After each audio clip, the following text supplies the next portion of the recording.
Welcome back. We're going to check in now with the dynamic duo who help bring justice for our kids. Natalie, what's happening over there? Well, I'm here at the Ravalli County Courthouse with past Emma's House president and current Chief Deputy County Attorney, Ms. Angela Whetstone, and also our County Attorney, Mr. Bill Fulbright. Thanks for being here. Absolutely. Angela, I understand you've been involved with Emma's House for a number of years. Can you go ahead and tell our viewers how Emma's House helps you do your job over at the county? Absolutely. So the primary function that we use for Emma's House are the forensic interviews that are done here of kids who are witnesses in cases that we prosecute. Those forensic interviews really serve as the best evidence that we can present to the court and to jurors to hear what exactly happened to a kid that we're working with in one of our cases. Wow, so that's really important. Absolutely. I know you were the president of the Emma's House board for 2 years, is that correct? Correct. Yeah. So why is this organization so important to you personally?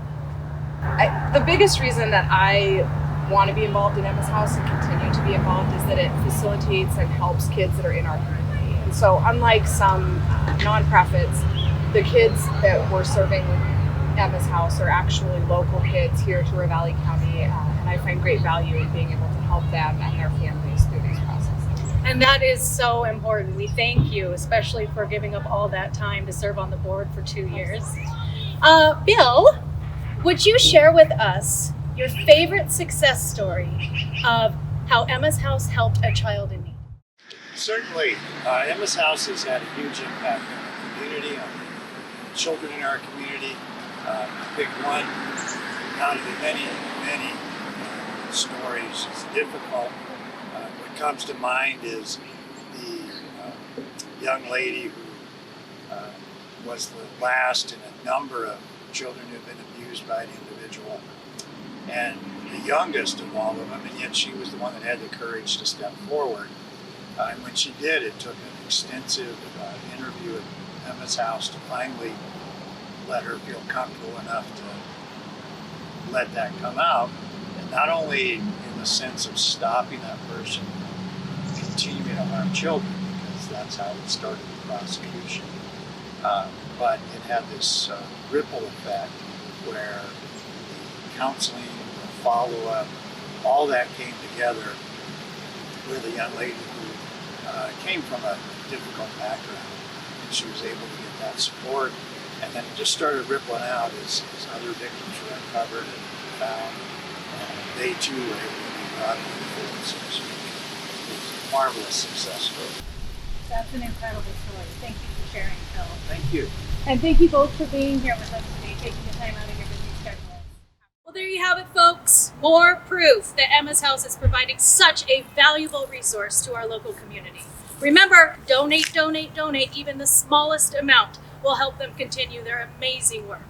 Back to you, Christian. We're going to check in now with some of our local law enforcement officers who go above and beyond for our Emma's House kids. Natalie, what's happening? Well, I'm here with Brad Weston and Jake Ock, detectives from the Ravalli County Sheriff's Office. Tell us a little bit about your experience with Emma's House and how it helps the local community. Well, Emma's House is an extremely valuable service to the county and the Valley County kids, and go through a very traumatic experience and give them an opportunity to express themselves in a very safe, comfortable environment. Excellent, Brad. Would you mind sharing with us and the viewers one of your favorite memories of how Emma's House has helped a child in need?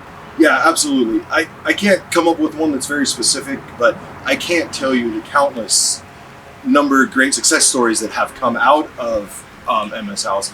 We've had thousands of kids come through this, ranging from different ages.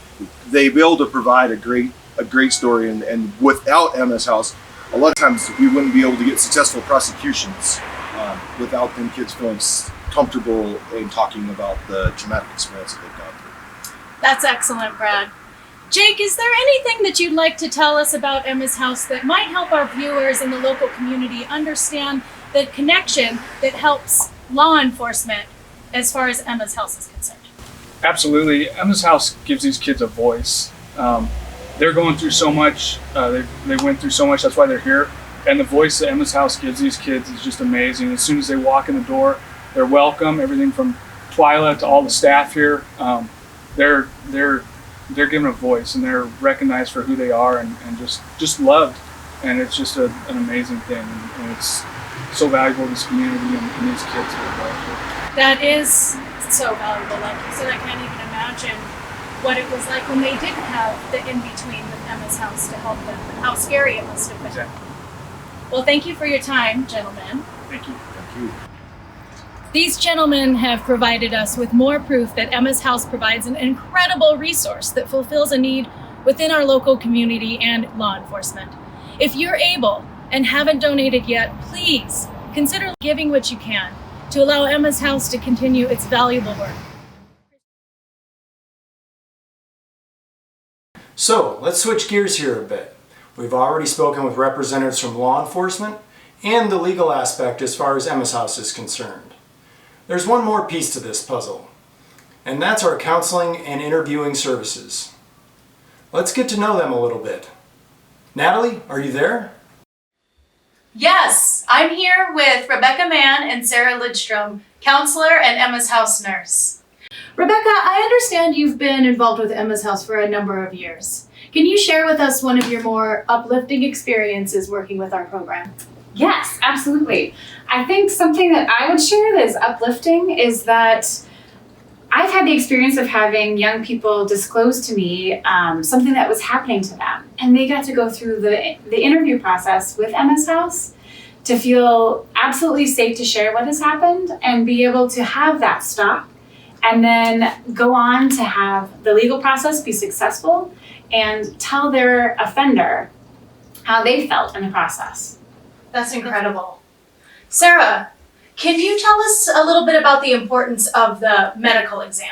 Yeah, so our nurses here at Emma's House have a lot of specialized training in the physical presentation of child abuse, and we also give the same really thorough exam to every child that we see because we know how subtle these findings can be. We also have some special equipment in our exam room that helps us to better visualize these findings and also photo document them, so we can provide really detailed reports to Child Protective Services or law enforcement or take those to court if need be. Excellent. So Rebecca, what is the importance then of the counseling following the forensic exam? Well, I think oftentimes the interview can be the very first time a child is sharing what happened to them. So abuse, sexual abuse, or assault, and that can stir up a lot of feelings, not even just for the young person, but also for their family, and have kind of pretty big ripple effect. And so as a trauma-informed and trauma-trained therapist, I can work with that young person and that family to feel more comfortable in managing these emotions that are arising, and then also develop coping skills and learn ultimately that what happened to them is not their fault. Wow, you guys, both of you, invaluable service. Thank you so much. And there you have it. There exists a niche where Emma's House has become an invaluable resource to the local Bitterroot community. As we continue on our mission to help children regain their childhoods after trauma and abuse, we could really use your help. Please donate if you can. Right now. No, I mean it. Right now. Thank you.